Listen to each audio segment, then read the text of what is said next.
We are not alone. You are watching Contact TV with your hosts, Leslie Mitchell-Clark and Wes Roberts, exploring ufology, metaphysics, and beyond with the world's foremost experts.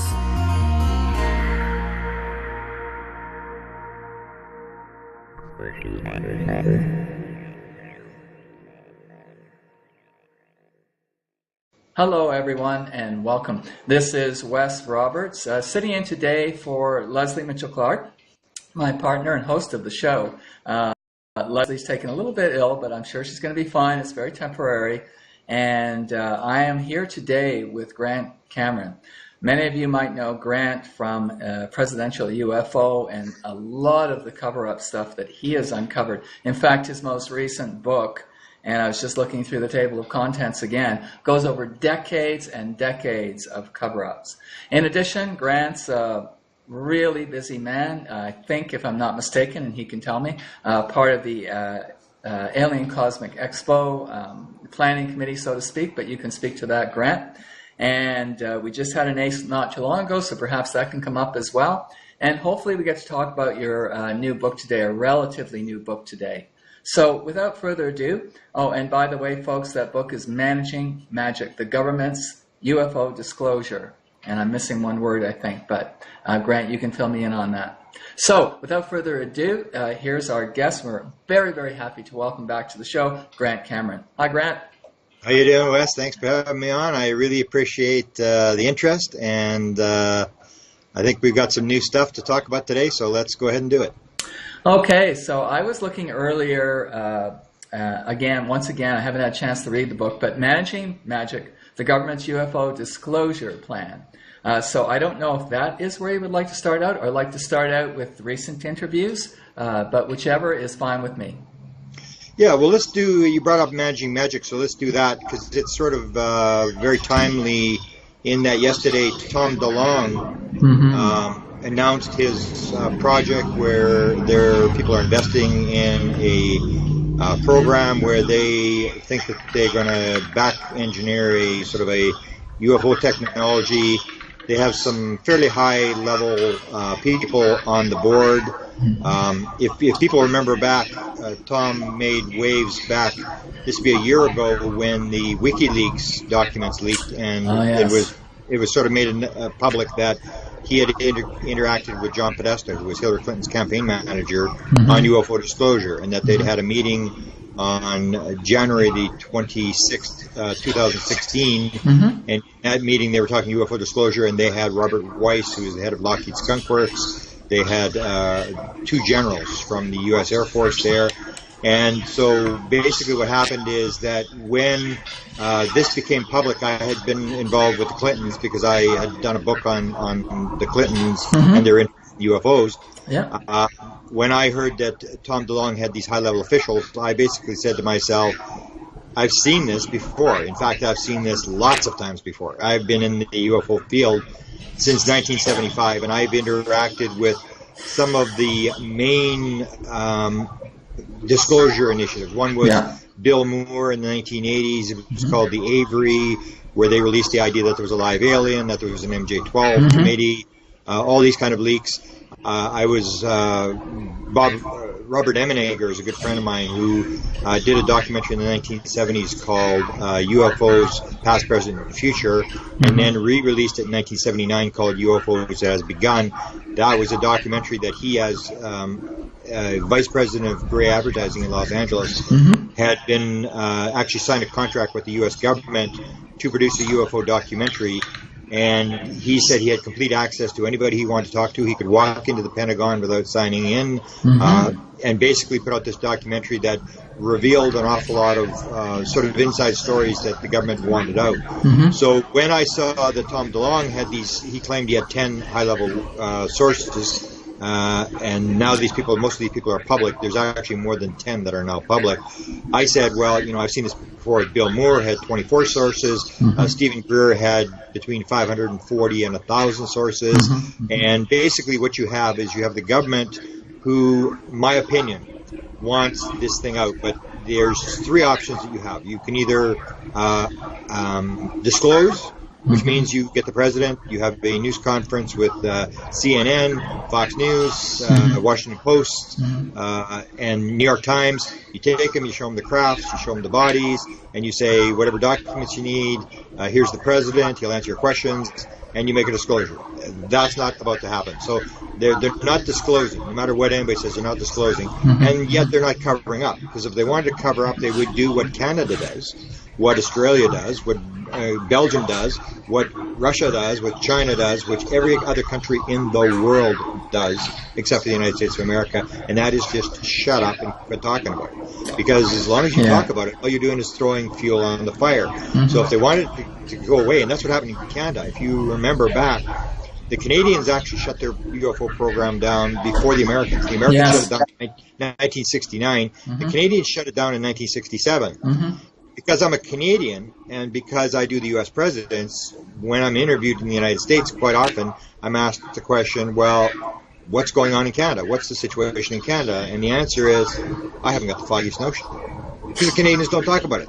They just don't say anything. So unless you have a story like Paula Hellyer talked about 2 years ago in Toronto at the Cosmic Expo, where he mentions the fact that he gets a phone call.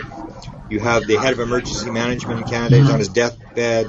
He's got Lou Gehrig's disease, ALS, and he wants to get something off his chest. And he chooses Paula Hellyer to tell the story that the UFO thing is for real, that he was briefed. He signed a bunch of documents. He was at the CIA headquarters. He went to Area 51. The whole thing's for real. Yeah. And that would make sense that if you have a cover-up, you're going to have have a contingency plan if something should happen. If there's a crash you can't control, if there's a document that gets leaked that you can't control, if the media suddenly wakes up and decides this is for real, they need a contingency plan for all the things that might go wrong. The stock market melting down, people panicking, all sorts of things. The president not being in control, all these kind of things. So they have this emergency management. They would have all sorts of things. We've got to put money in the banks. We've got to do this. We've got to do that. And so when Tom DeLonge came forward, I decided I had to do the book because I realized that most people didn't realize that the government has done this over and over and over and over. I mean, they did Walt Disney, offered him a documentary in 1956, he produced it, and they've been going in through the back door, I think based upon a number of studies that were done, and the one that everybody is familiar with in the UFO community was a study that was done by the Brookings Institute in the early 1960s, in which the Brookings Institute was talking about how to deal with the UFO subject. They said at no time can you drop this thing on the public. You have to acclimatize them to the fact that this is for real. And that's what they've basically been doing ever since, is they've been gradually, indirectly leaking the story. They're not disclosing. They're not covering up. They're doing something in between. So what they do is they take real material, which I refer to like water, and then they throw some mud in the water, and then they leak it out there. And basically, everybody's stumbling around, everybody's trying to figure out what it is, but they get out the idea. They get out the idea that there's a live alien. They get out the idea that there's abductions. They get out the idea that Area 51 has crafts that are being back engineered. They get out the idea that MJ-12 is a control group that's running this thing, and yet nobody knows what's true, what's not true. So the story gets out, but it's always plausible deniability, which is how the whole intelligence game works, is you put something into the public, and it's plausible deniability. The same as the president. Yeah. You will, unless you're very good, you are never going to tie the president into Russia. You're never going to tie him into Iran-Contra. You're never going to tie him into Whitewater because there's a plausible deniability that's built around the president of the United States. When it's a good story, when it's something very positive, the president was in charge. He ran the whole operation himself. He was the head. He was the chief. But if it's a bad story, the president's an idiot. He doesn't know what's going on. He wasn't told. It was some low-level guy who made a decision on his own. That's how you protect the president. And what I say is that the president knows what's going on. And what most people don't realize is that the president is the Wizard of Oz. The president is the guy who's running the UFO cover-up. So when the president is the main guy, if you say, for example, Wes, okay, it's an evil cabal is running this thing, then you suddenly go racing down some dark alley with a dead end on it, and you're looking around for the cabal, and there is no cabal. The president is running the show. So if you say, well, the president's running the show, everybody, even I, know what the president's phone number is. It's very, very open where the president is, where he lives, what his phone number is, and suddenly it's all over. They start asking the question to the president. Right. And the president, so you keep it away from the president. So that's what basically they've done. And so what they do is these indirect efforts where they put these intelligence people with these half-true, half-false stories to acclimatize us to the fact that this is for real, that there are intelligence beings that are here and that we really don't have that much control over it, and that the government is doing what it can to do this kind of stuff, that there's been a crash, there's been some back engineering, and yet you protect the classified material. Because whether people like it or not, they are using the technology that they are developing to produce weapons. If you have this, whoever controls the UFO technology will rule the world. Whoever controls the consciousness technology, which I say is the most important part of the thing, that if in 1947 you had a live alien that was recovered, it was telepathic, and it was talking in people's heads. And you suddenly realize, if you're the government, that there's a number of people that are walking around that I call antennas. They're people like you who are able to send and receive. And the government may be dysfunctional, they're not evil, and they're not stupid. They know that there's these people around, so they watch these people because they want to know how it works. If you can develop what they call the antenna, then if they can figure out how this works, then you can go and put a message in Putin's head. You can go and put in North Korea, and this Kim guy put a message in his head. You can start doing this, and you do not want to give that technology to your enemy. You think that you're the guy, we're the guys, the light on the hill, we're the good guys, we're going to save the world, and so you want to control the technology. So they use this indirect method of getting the story out so that people aren't back in 1947. They're not totally stupid. They sort of understand. One CIA guy who used to run what's called the Weird Desk, the CIA desk at the CIA, he was asked about this, and what he said is, what would you do if you had to deal with this subject? Well, what you do is you put a bunch of memes into the public through movies and stuff, and you'd say, oh, there's these evil reptilians and they're eating our children, and this and that's going on. And then if the story breaks, if suddenly the story is released, the first question people are going to say, well, are they eating our kids? And you'll go, no, they're not eating our kids. It's just intelligence beings from another planet that are here. And everybody will go, well, what's the big deal then? They're not eating our kids. And this is what they're doing. They're manipulating the population, which they do on almost every subject. CIA, all the defense departments, they all have people inside Hollywood. Because they know that you can't stop the story. You can't stop Wes. You can't stop me. We're going to tell the story. And so what you do is you either have to kill everybody, or you manage the story. You just bump it down the road and in the direction that you want it to go. And I think, Grant, I'd like to just stop you briefly and ask you a question or two and comment on what you just said. Yeah. I've suspected this for the longest time. It's like, this is impossible. Some of the stuff coming out of Hollywood being absolutely uninformed and purely imaginative, not possible. And I haven't thought that for a number of years. And then I thought, so there are people releasing it. There's deniability involved in the people that are releasing it, or at least in some of the people. Are they waiting for us, fellows like you, to pick up all the pieces and then say, I have a hole here. I have something I can accuse you about, or I have something that's very tangible. Are they waiting for that, or do they really give a damn? Well, they do want us to force. Bill Clinton had said it. A number of high-level officials have said this. If you remember back the Hillary Clinton campaign, Hillary Clinton talked about UFOs 3 times. What most people don't realize is that she never brought the subject up. Not once. Oh. Her campaign manager actually put out a tweet. She had done an interview with a woman by the name of Lena Dunham.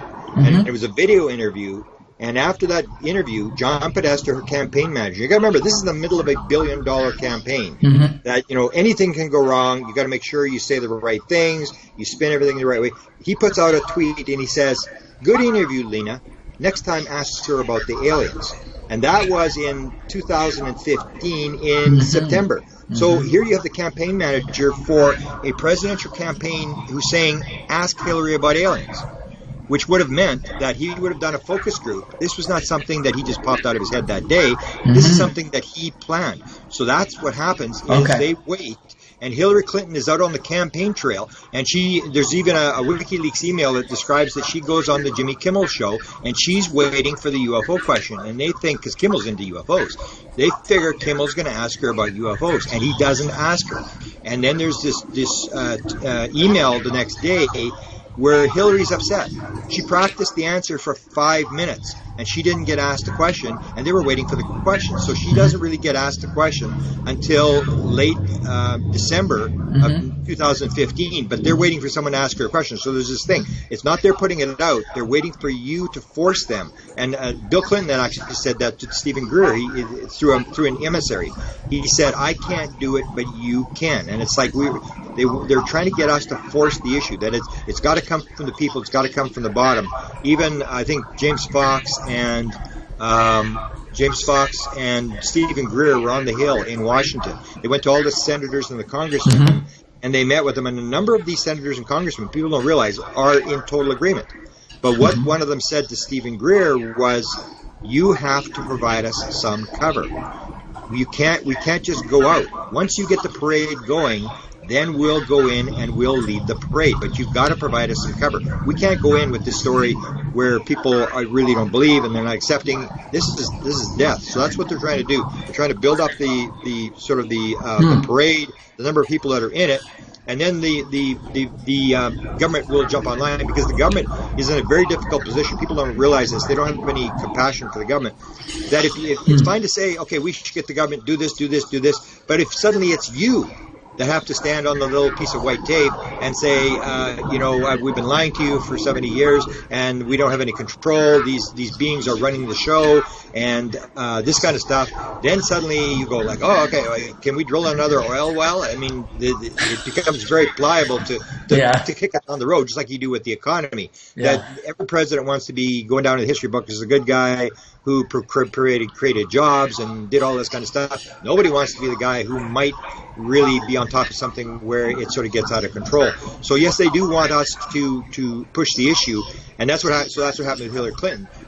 Every time she was asked a question, people say, well, she didn't talk about it, she would never have disclosed. I said she talked about it every single time. She never evaded the question. Like you'll see politicians will walk around the question. Hillary is very obvious. In fact, she was the first high-level politician who actually said they may already be here. That was absolutely dramatic, because a lot of people will say, Bill Clinton, a lot of people say, oh yeah, I believe there's life in outer space and on these planets, whatever. It's a whole other thing to say they're actually here, because that defeats the whole paradigm of materialism that dominates this world. Yes. That it's a nuts and bolts world, that we're just biological robots in a meaningless universe, and then suddenly it's like they can actually get here. Well, then the theory of relativity has to have something wrong with it if they can get here, because the whole thing that I say, the cover-up is by the scientific community. It's not the government. It's the scientific community that's holding this thing back, because they have this great belief in the materialistic paradigm, and they say you can't get here from there. The theory of relativity says it's not possible. It's not, so this can't be going on. But when you suddenly realize that you may have portals, you may have these wormholes, and the government is actually leaking this. You brought up Hollywood. Yeah. One of the stories I've been chasing since I did the Managing Magic book is the whole story, and I have it in the end of the book. I talk about the fact that they want to release the fact that there are portals. And the guy who's releasing the story is the guy who runs the UFO Weird Desk right now. His name is Dr. Ronald Pandolfi. He at one point in the 90s, he was considered to be the top scientist in the CIA. So this is a very high-level, powerful guy inside the CIA. He's the briefer. He's the guy that supposedly briefed Donald Trump on UFOs. He's the guy that they can't even fire. He's so powerful, you can't even fire this guy. So he is putting out the story through his wife that there's portals, and that his wife actually is not really human. She comes from the other side. She came through the portal, and that they have control over this portal. So you get this whole story, and you're going, oh, well, is he making this up? And then suddenly I hear that he's doing a documentary. So you get Tom DeLonge running his operation, and then you get this Podesta guy, who I get a phone call from a writer in Hollywood, and he says, U.S. intelligence said I should talk to you. And I said, U.S. intelligence? I'm not even an American. Why would U.S. intelligence say to talk to me? And he said, oh, because you know about the Avery, which is this sort of group of very elusive, high-level government officials, military officials, scientific people, who at some point during their career had an interaction with the UFO phenomenon. It may have only been a little bit. They got little bits, and they got very interested. So they're called the Avery. They got all these bird names, and they interact with each other, and they're trying to figure it out as well. So he said, well, you know about the Avery. And so I was talking to him, and I said, well, you know, Ron is putting out this stuff about the portal. He said, oh, that's real. No, that's real. I said, that's real? Are you kidding? He said, yeah, I've been through a portal. There is a portal. And we're going to have a 6-part documentary. This is one of the things that's coming. A 6-part nonfiction documentary. And 4 of the first episodes are going to be on the Avery, and the last 2 are going to be on the portal. That's incredible. So I said to wow. And I said to him, well, who's going on camera for the portal? If this is nonfiction, who's going to go on and talk about the portal? And he said, Aliha, who's Ron's wife. I said, she's going on camera? So now we look, and I just had a post interview yesterday with sort of a guy who's sort of like Ron Pandolfi's spokesman. It's his best friend, and it's sort of like same thing, plausible deniability. He's just hearing this from Ron. He can't really prove that Ron's saying this. And the thing that they basically said is that this whole 6-part episode was in part a cover to attract a guy named Joe Firmage. And Joe Firmage was a .com executive from the 1990s who actually put up $250,000 to investigate what are called New Majestic documents, all these UFO documents leaked. He's very interested in UFOs, and he was a big multi-millionaire in the 1990s, sold a big, huge company, and is very interested in the thing. And the rumor was that he had developed a portal, that he's actually built a portal. They've back engineered his technology. And so the whole idea of this 6-part documentary was in part to drag Joe Firmage in so that Joe Firmage would go on camera and actually talk about the portal. And if the portal thing comes out and you get into Hollywood, there was last year 6 different TV shows. Twin Peaks was one of them, where suddenly portals were in the show. Suddenly all these shows have got portals in them, you know. And it's like, well, is that accidental? Or because that's what happens. You have CIA people in there, and they say, you know, Wes, you're doing a movie. We'd like to help you. I know you're going to talk about the CIA. We'd like to take you to CIA headquarters and let you look around, and we'll take you for dinner. And they get on your side, and they're not messing with you. They're managing you. They want you to present the CIA in a very good light. This is how the CIA works. We're good guys, trying to save the world, all this kind of stuff. And they manipulate the story. So these guys are in Hollywood all the time. So when you suddenly get 6 shows that suddenly have portals in them, they want the story out. And so Ron is putting this story out.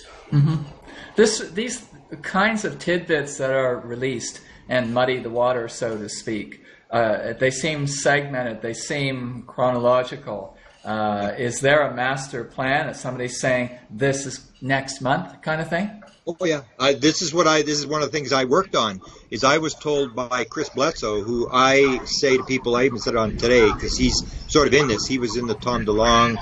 They were trying to get his story. They were gonna produce his story through Hollywood. Right. And I said, whatever Chris Bledsoe says, listen to. He's telling the truth. And Chris Bledsoe had told me that there were 6 teams.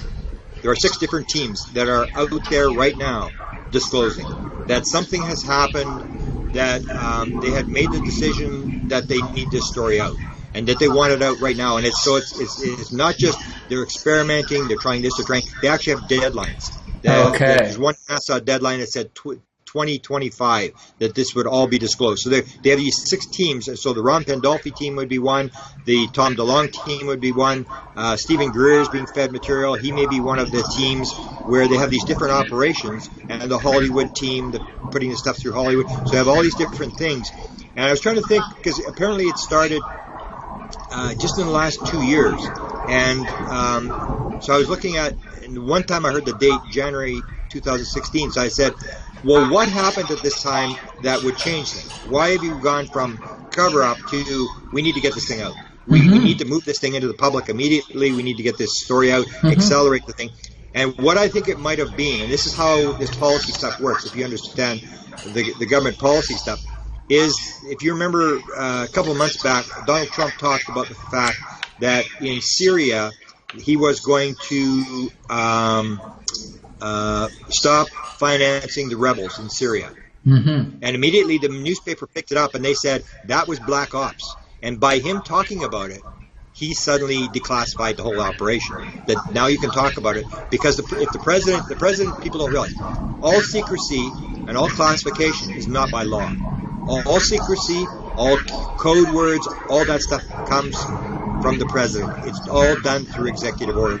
It's all run out of the executive office of the president. So the president is in charge of all this secrecy. He doesn't have a security clearance. He has access to everything. He's the guy that's running the secrecy programs. And so when the president talks about it, it's suddenly declassified.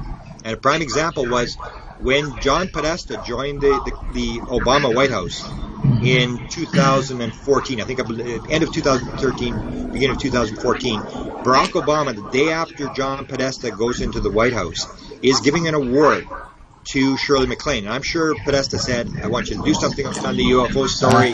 So he's giving this award to Shirley MacLaine, and he says, when you become president, he said, people always ask you about Area 51.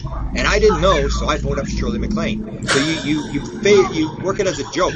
And then he stops after everybody laughs. Then he stops and he says, I'm probably the first president ever to openly talk about Area 51. That declassified Area 51. Now you could talk about it, and suddenly it came open, and suddenly they started using the word Area 51 because the president talked about it. And if the president talks about it, it is immediately declassified. So what happens, and this is something that a lot of people may not know, Barack Obama gave an interview in November of 2015 to GQ magazine. And in that interview, he is asked a question. He got it because he was in when the big movie came out about the Book of Secrets. So he gets asked the question, Mr. President, you're the president. Do you get to see the secrets? And Obama starts in on UFOs, and he says,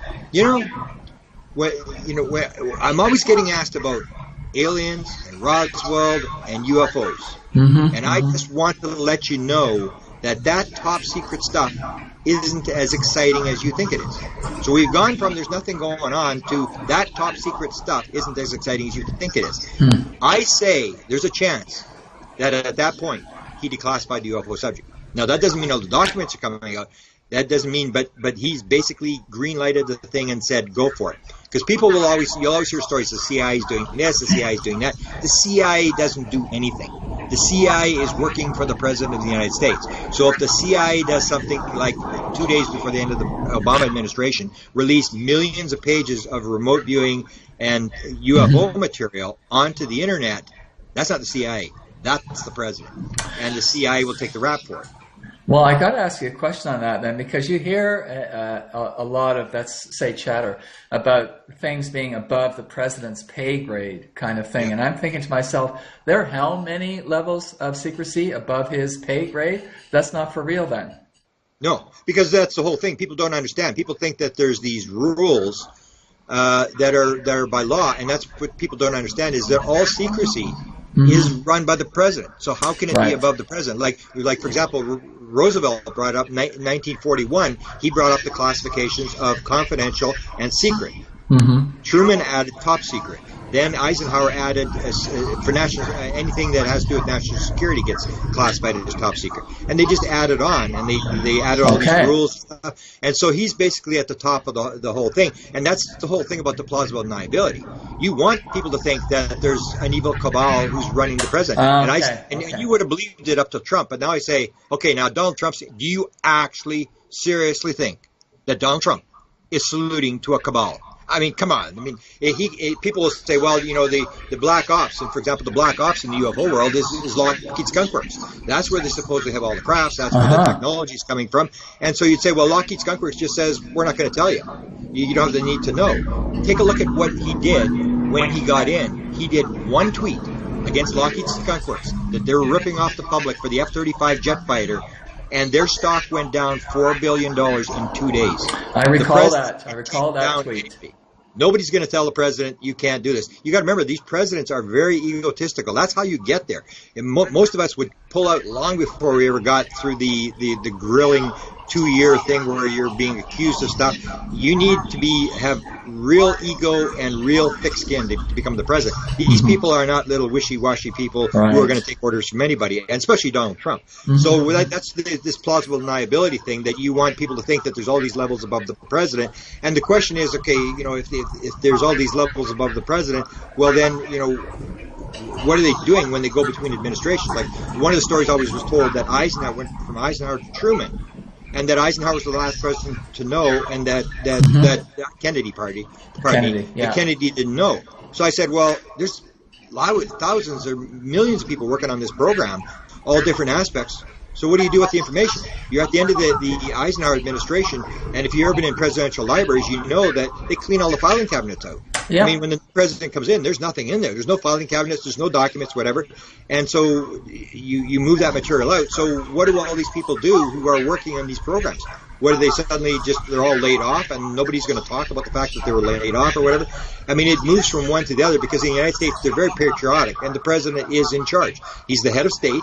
So if you're dealing with a foreign power like aliens or whatever you want to call them, the only person that can deal with a foreign power is the president of the United States. He's the head of state. You can't have a GS-13 in the basement of the State Department negotiating with the Russians or the Chinese or the aliens. It has to be the president. He's the only one that can sign contracts, negotiations, treaties, that kind of stuff. He's the head of state. He's the head of the military. Yeah. All the military salute and say that they're going to obey the Constitution and obey the law, or uphold the Constitution and obey the law. The Constitution says that the president is the civilian commander-in-chief of the military. And military people salute. They do what they're told, so they're not going to defy the president. He's the chief executive officer of the government. He's in charge, so if the CIA, if CIA is running it or whatever, then that's government, and he's the chief executive officer. And most people don't realize there's 17 intelligence agencies that we know of, and all those intelligence agencies have only one job. They don't sell cars. They don't sell Trump steaks. All they do is one thing. They work for the President of the United States. All that material goes up to the President of the United States, the head of the Senate and the House Intelligence Committees, and to the executive working for the President. Other than that, the president, they have nothing to do. They get their orders from the president. We want this intelligence. It all flows up to the president. The president's at the top. And so there is nothing above the president. But they want you to think that this is, because they want you to not talk to the president. We want you to running down some dark alley looking for the Wizard of Oz or the evil cabal or whatever, because you're never going to find them. You're never going to get the answer. And we've been doing this for 70 years, chasing the wrong thing. Same as it was always known. It's been known for a number of years that everybody chased the U.S. Air Force. The Canadian government already said, and the guy that ran the Canadian government back in the 1950s already said, it's not the U.S. Air Force. He said quite clearly, if you're looking for the hardware, the U.S. Air Force doesn't have it. And they have all these distractions because they want to distract you away from what's going on. The Navy has always run the show. Always. And that's the key military people. And it moves into an agency where you pull it away from these people. The less people that know, the more secure the program is. So that's what I did. And the other thing I did getting back to Managing Magic, I want to tell people that there's this program, that they've been doing this. They're not evil people in government. They're just people who have a very difficult position with how we're going to deal with this. We don't want to end up on the chopping block. So they do this gradual disclosure thing. But the other thing I wanted to do in the Tom DeLonge thing is Tom DeLonge is big into evil aliens. He thinks that the reptilians and the Greys, he actually said at one point we should use nuclear weapons, we should launch them up in the high atmosphere and bring these aliens down. And it's like, when I heard that, I said, there is no way Tom DeLonge, who, $30 million, sold all sorts of records, every time he tweets, he gets 15,000 retweets. I said, I don't care how powerful he is not going to put this out in the public without somebody giving the other side. So I basically go after the evil alien Tom DeLonge. I tell where he got the idea from. It was his idea. This is not the government telling him this. This is Tom DeLonge saying this. And to tell people the evil alien idea is absolutely stupid, totally stupid. There are no evil aliens. There are no evil Jews. There are no evil Mexicans. To say that there is a race, whether it be Jews, Mexicans, Chinese, Russians, where everybody is evil and we have to kill them all, that's absolute nonsense. I mean, broad stroke, Grant? Broad stroke. Yeah, so that's the other reason I wrote Managing Magic. And I went through this whole thing, and the whole program has continued on. Tom DeLonge came out yesterday and made this big speech where he brought up his high-level people. And these guys are basically saying, yes, this is for real. The government controls us, and these are guys who are retired. One guy just came out of Lockheed Skunk Works. One guy was in the Defense Department for 25 years. And their main guy that they have is a guy by the name of Jim Semivan. Okay. And Jim Semivan was the equivalent of a two-star general inside the CIA. I know what his job was. I can't remember what he said, but the most powerful person ever to deal with the UFO subject. He's an experiencer himself, and that's what people don't realize as well. Is that if there's 10% experiencers in the public, there's 10% experiencers in high-level government. They have the same problem here. So when somebody in the high-level government suddenly gets dreams, people in their bedroom at night, and they start talking about it. They send him to a guy by the name of Kit Green. This Kit Green used to run the Weird Desk. He's a physiologist. He gives them tests, MRIs, all this kind of stuff. And what he tries to determine, is this guy crazy or is this guy an experiencer? Because he's an expert on UFOs. Okay. And what they found out, there's a number of them. And so Jim Semivan is one of these. He talks very openly about the fact that in the early 1990s, the beings were in his room with his wife, and his wife was bleeding. And he said it shattered my understanding of reality. And I still, to this day, do not know what they were up to, but he said absolutely my whole idea of the material world just shattered with these beings. And he went to the CIA, he went to Ron Pandolfi, and he said to Ron, I had this experience last night. I need to know what's going on. And Ron said, you don't have a need to know.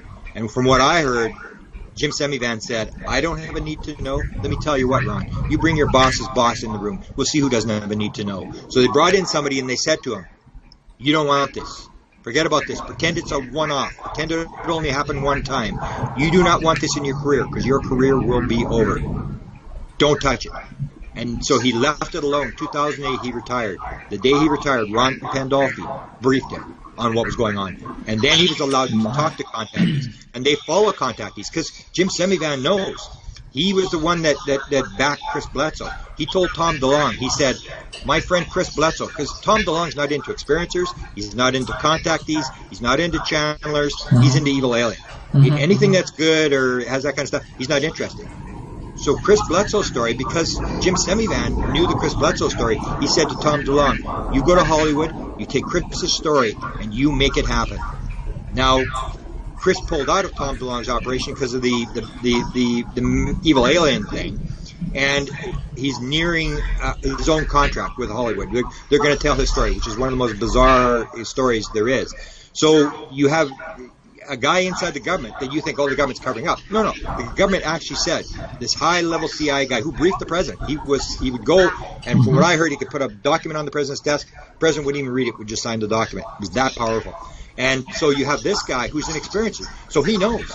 We got to get this out. There's another high-level experiencer I know in NASA, very high level. One of the controllers, one of the top guys in NASA, who's also an experiencer. He told me the story that he had put an invention on a space shuttle, and that it came into his head, and that he said to me, he said, Brad, I'll tell you what.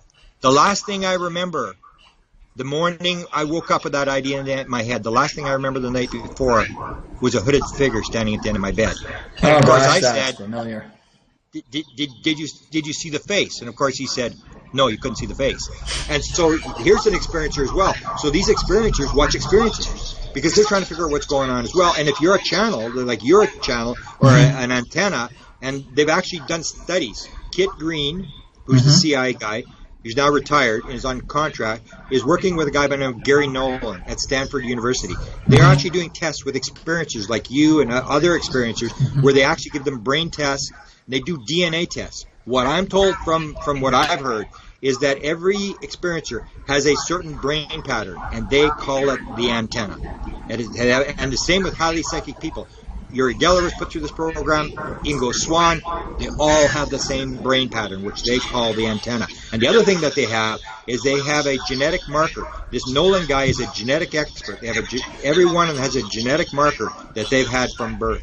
So you have this situation that they're actually studying experiencers, and 100 people have been through this program, and they have determined, yes, there is actually a difference between people who are getting contact and people who aren't getting contact. That there is stuff you can actually put on a readout on a sheet to prove that these people are getting this kind of contact. So it's very revolutionary what's happening in the field. God, so they are quantifying and qualifying what we've suspected for a long time. When Leslie and I have some private conversations, she talks about the genetic aspect without necessarily knowing, without even knowing about this, that people are testing for it. And so this somehow doesn't surprise me. And I want to go back to something you mentioned too. You talked about the intake process and people undergoing, let's say, psychological testing to determine what's going on here. Is it really something to do with alien abduction, or do you know, are you just unbalanced in some other way, or is there a chemical deficiency or something? And I'm highly interested in the intake process. I went through it with Leslie, and perhaps you've been through it too, and I get it, and I wasn't put off by it, and I wasn't insulted by it, but there has to be this kind of process, right? Oh, you're talking about the beings, the intelligence, how they're operating, or the government? No, just the intake process when somebody's doing triage on somebody that says, I have been abducted. Yeah. So the whole triage process, I'm thinking it's necessary, and I just wanted your take on that. Yeah, and you do have that process, and then you determine, it's almost like a medium, a psychic, a musician, an artist. Some people are better than others. Right. And so what they're looking for is the one who has the clearest channel, and that's why Chris Bledsoe has President of the United States, head of the CIA people, NASA people. He has all these people around him. And it's like, is he making up a story? No, I know him very well. He's not making up the story. And it's because he's this high-level antenna. They've never seen somebody who could actually bring them in. And that's what this thing's like. The latest story I'm working on, we haven't got time to talk about it, but I'm working on this Rama story, where the Rama, from Peru, for a number of years, they have these, the groups they were taught, and they have what's called an antenna as well. So in their groups, and in each one of these groups, the beings actually produce an antenna. And this person uses automatic writing, where they know when the craft is going to appear, where it's going to appear, and so that's why when they use the word antenna, I went to Chris Bledsoe just a couple of days ago. I said, Chris, when you're in this program where they were studying you, the government, all these people, whatever, I said, you ever used the word antenna? And he got sort of, he knew this is a question you really shouldn't be answering. He goes, yeah, they used it. And I said, thank you. And it's like, everybody understands that there's this thing that certain people, when they say they can bring in the UFOs, can actually bring in the UFOs. They have this thing. Same as Chris. It's like, for example, people who've flown the ship. Chris Bledsoe, I've got 3 dozen people have flown the ship. That once you've flown the ship, once you put your hand on that pad and you become one with the ship, then you're in their vibration. Then when the ship is around, Chris will say this, I know when it's here, because you've been one with the ship. You've got the vibration. So when it's in the area, you feel the vibration. And John Alexander, who's this sort of like skeptical guy, goes to check out Chris Bledsoe because he's got this high-level contact. And he's the guy that has the PhD in thanatology, the head of non-lethal weapons for the U.S. military. Everybody thinks he's the evil guy in the UFO community. He sees that Chris Bledsoe is this high-level antenna. He goes to talk to him, and then they're standing there at the riverbank, and Chris says, they're here. They're here. And John says, they are? And then they look up, and this object comes down right away.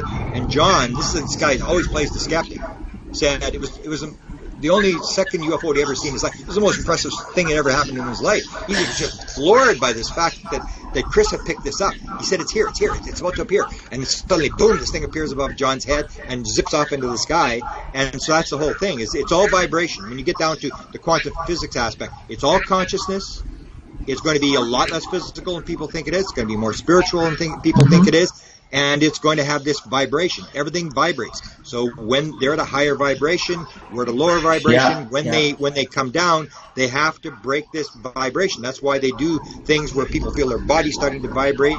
We're starting, I think, to understand. Just believe these people. And that's why I say, when it comes to experiences, I say, forget about the lights in the sky. Who cares what people see in the sky? Listen to the people who are having the encounters with these beings. And people will say, well, they just believe they're having encounters. Well, yeah.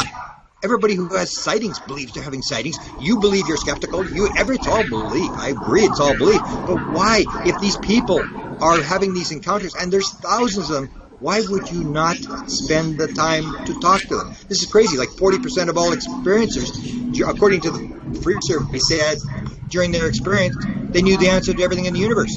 42% of them say they've got scientific, technical, or scientific material in their head that they did not learn in school. And it's like, why would you not talk to these people? 50% said either they or somebody in their family has been healed. Like, this is a no-brainer to me. I mean, these are the people you got to talk to. And they will provide the answers because they are tapped in. They have an antenna. They can interact with whatever this phenomena is. Whatever this phenomena is miles ahead of us, and they are trying to give us material. They are giving people answers and ideas, and we should be listening to these people every minute we've got, I think. I totally agree with you. You've always been a supporter, and I understand where you're coming from one who walks the walk as well. and I'm assuming the antennas, so to speak, know their antennas for the most part. Is this because once you've felt the vibration or experienced it, you'll recognize it, or is it actually then a part of you? Is it like I think it's more a part of you. Yeah, I think it's more a part of you that but you need that ability as an antenna to tap into that. Right. If you can go in, for example, there's a story. I do this thing with the Zendras and these contactees. Best story I've ever heard in my life, but it's a long story. And in those experiences, the beings they'll have 150 people at a gathering, and 7 people will be taken out of the gathering and taken into this Zendra thing, where it's like a dome, where they go into like a bubble in the fabric of space, and the alien will appear inside this bubble, and they're looking at this being, and where the one story has 10 witnesses that were in this thing and saw this being. So you have this sort of thing, but what they say is, we only take these people because unless you're prepared, only the people that are prepared. So they're not interested in everybody else. There's only certain people that are vibrating at the right level that can actually handle that kind of experience. And in the one story, the one guy decided he was going. He saw them going. They were going to the Zendra. He said, I'm going too. And he just sort of invited himself. And this guy freaked out. But he wasn't prepared. He wasn't. That's why he wasn't chosen. My God. And it comes down to the whole thing that the people that are experiencing this thing, that you can say whatever you want about them, but they are the people that I think you've got to look at. They're in contact. Even the brain thing, when they've actually now got material where it's actually written out, where you're producing brain waves and stuff like that, where you can actually show this stuff. I mean, it's unbelievable. It's like a completely different world. It's almost like we're on the verge of some sort of evidence that can actually verify what people have been saying for 70 years. I think that, I feel a sense of relief and validation when I hear that. And I've always wondered about myself, who do I have to be, to make this claim? Do I need to be a PhD? Can I not simply talk about direct experiences that no longer require belief? They are a matter of knowing. So I've moved from belief to knowing a long time ago. And I've thought to myself, what does one need to do to be credible except to be somewhat articulate? Yeah. Or to who the message is for. Because a lot of times when we're in these situations, we think that we have to convince everybody. Yeah. And a lot of the aliens will say the message is not for everybody. We got multiple lives. You've got all these lives to figure it out. You don't have to figure it out today. It's like the American mentality is we want the answer yesterday, and that's not going to happen.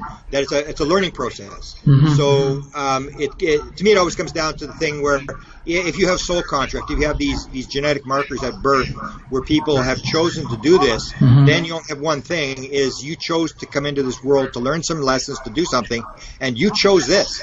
And I say that every experiencer is in the Super Bowl of all stories. If you understand what this story is about, this is the biggest story of all times. It is the most complex. It tells you what reality is about. And these people, the experiencers, are in the Super Bowl. And they should realize they're in the Super Bowl. So you have made this agreement to come in to play this high-level role. I see experiencers as high-level souls. They come in to play this role. You don't worry about what the government believes, whether anybody believes you or whatever. All you have to worry about is, I made an agreement to do something.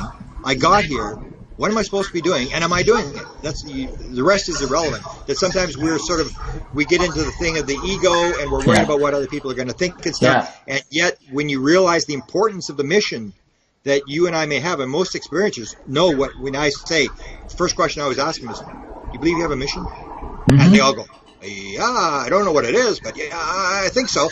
And that's the thing. You have this sense of mission, and it's in the back of your head, and so it means doing the best job you can with what you've got and speak your truth. And the more people that speak their truth, the more people will suddenly take a look at it, and then these scientists will come in and provide the analytical material that will back this up. Mm-hmm. And it's a gradual process where people are getting dragged along, and it may take 100, 200 years. It really doesn't matter. All that matters to me is, what am I doing today, and what am I supposed to be doing today, and am I doing it? I am fairly constantly asking myself this kind of question. I do believe I have a mission. I believe I located that data about the mission. It was in an interlife experience. That to me just authenticated or validated that I had a mission. What's your mission? I'm asked, and but my answer is basically to make people more aware of this reality and who they might be. not just Yeah. about Oh, me, yeah. who they might be. Yeah, that's the thing. Everybody, that's why I say there's a number of assumptions that people make. They assume it's a physical world when it's a world based on consciousness, Yeah. and they assume it's one life. And I say the one thing that changes it is if you suddenly realize that it's reincarnation, everything changes. Everything. Then it is no longer good and bad. It is experience. Everything's experience. It's learning lessons. It's that whole thing. And it changes it if you realize you came into this world and knowing what's going on and you made a decision, that changes everything. I mean, I can see if you say, okay, it's one life, well then, I got taken and I didn't want to get taken and I'm a victim and all this kind of stuff. But if you suddenly realize you chose this, and that's what the sort of the example seems to show, is when you regress to people and they start to understand, they start to realize, no, this is soul contract. This is part of their agreement to do this kind of stuff. And so everything changes. The reincarnation changes everything. The idea, if you realize that consciousness is the ground of being. So if consciousness is the ground of being, particles do not come into time and space until there's consciousness. Consciousness is what it's all about, and that's what the aliens are about. And the number one message they have for us is oneness. Absolutely no doubt about it. And we believe in separation. So we have the belief in separation, which to me causes everything that is considered to be evil is caused by the belief in separation. So the next one of the books I want to do is these mistakes that people make. They sort of assume it's a physical world when it's not a physical world. And it's like doing mathematics. If you add when you're supposed to subtract, you can do all the rest of the stuff you want. You're never going to get the right answer. You got to do the right steps and assume the right things as you go along. But we're starting to learn, and I think programs like yours are getting sort of slowly getting the message out where people can tap in and they realize that they're not crazy. They realize that this is for real and that they have this mission, and it inspires people and to tell their story, and we're moving it along, and I think you're doing exactly what you're supposed to be doing, and I think I'm doing exactly what I'm supposed to be doing, and a lot of the aliens will say you are exactly where you're supposed to be, because we may sort of worry about, is it going fast enough? Why is the government doing this? And in the end, you are, as a lot of aliens will say, you are exactly where you're supposed to be. And the other thing they say, which is very important, is your perception determines your reality. And that's the other thing that people sort of think. They think there's this outside reality that's affecting us when they don't realize how powerful that everything's happening in your head. There is no light inside your head. Everything is inside your head. It's going through you. And people, they make these assumptions. And that may be what part of the role of the UFO community is to strip away from society all these bad assumptions about what people are doing. I agree. Yeah, I totally agree with you on that. And I think our journeys, perhaps yours, and certainly mine and Leslie's, they're ironic journeys, because when I let go of resistance, so to speak, I let go of resistance, then I knew it was me who was the author of this. And I have multiple co-authors, so to speak. And once I realized that, it's like, well, why am I fighting this? Or why am I saying it's external to me? Or why am I saying I don't understand it? That's kind of silly. It's kind of ironic to me, because I've come full circle on that, and I realize I'm playing a conscious part. Yeah. And you'll get from a lot of the beings, you'll get this message that if you meditate, if you relax, give you but you got to get the ego out of the way. You got to quit trying to write the script yourself or analyze the thing. And as you mentioned, when you sort of let go and you allow this thing, then you get the ego out of the way, you get the noise out of the way, and you can get the signal. As long as you have noise and the little voices going in your head, it destroys the message, the signal. Everybody's getting the signal, but it's being able to quiet your mind, your left rational analytical brain, to shut it down. And when you can do that, then you can tap in and for whatever reasons, whether it's through reincarnation or whatever it is, channelers, contactees, or all these antenna type people are somewhat able to shut that left brain down. They're able to meditate, they're able to be regressed, they're able to do all this kind of stuff. Whereas the average person, their little rational analytical mind is running and saying, this isn't true, this isn't, this is garbage, and brain life. And so I have compassion for them. Their time will come. Everybody has their moment of awakening. But we're awake, and as I said, the thing that always motivated me in my life, there's two things. I was raised in a very religious environment, so I know that too much is given, much is expected. And I was fascinated with Edgar Cayce, the psychic, when I was young, before I got into UFOs. And Edgar Cayce said, knowledge not used is sin. So to me, it always comes down is not what the knowledge is. is what knowledge I have. It's almost better that you don't know anything than if you know as much as you and I know, and then you're not doing anything. I agree. That is a more situation. Yeah, no, I totally agree with that, Grant. And I want to thank, I'm just looking at our clock, and we're running about 54, 55 minutes. I want to tell our viewers again, Grant Cameron's the author of many books, including Managing Magic, the Government's UFO Disclosure Plan. He's got many more books planned. If you just listened to this interview, you'll know that. He's a wonderful supporter. He's a consciousness supporter. He believes we're all connected when we go about our lives trying to put distance between us and everything else. And Grant has made time available for us to help us in the show, Contact TV, and Leslie Mitchell-Clark and I are very grateful for that. So, Grant, do you want to tell folks about either what's coming up in the next little while or how they can get a hold of you? Well, they can get a hold of me if they have questions. They can get a hold of me at whitehouseuFO@gmail.com. Okay. I'm doing a couple of lectures. I'm doing the Cosmic Expo again next year. Right. I'm doing Laughlin. I'm doing Paula Harris's Laughlin conference in the middle of November in Laughlin, Nevada, which is a beautiful place to be. What most of my good stuff I'm putting up now, I have a new YouTube channel, White House UFO YouTube channel, and I put some of this disclosure, and I've put the story of the whole story of Shasta and the Zendras, which I say in 43 like Roswell 2.0. This is an unbelievable story. It has not been publicized. And I got a message from an alien, some of the stuff. So White House UFO YouTube channel, I've got a lot of stuff. They can go there. And my books, I've written about 6 books. Mm-hmm. They can just go to Amazon.com and put my name in the search engine for the authors, and they can see the material I put out. Super. And I just want to tell our viewers that Leslie Mitchell-Clark and I have had the great pleasure of standing beside Grant, listening to Grant, interchanging with Grant, and hopefully if things work out, we'll be seeing you in person at next year's ACE. Beautiful. I'll be there. So thank you, Grant Cameron. Thank you so much. I really appreciate it. Bye. Bye-bye. Thank you for watching Contact TV. We would like to thank our generous sponsors, Lightwork Hypnosis, UFOria and the UFOria Chronicles, Earth Mystery News, Conspiracy Culture Books, MUFON Canada, Free Experiencers, the Dr. Edgar Mitchell Foundation for Research into Extraterrestrial Encounters, and Variety Store Productions. For guest booking information, please email Wes Roberts at producer@contacttv.ca. And don't forget to join us on Facebook and Twitter.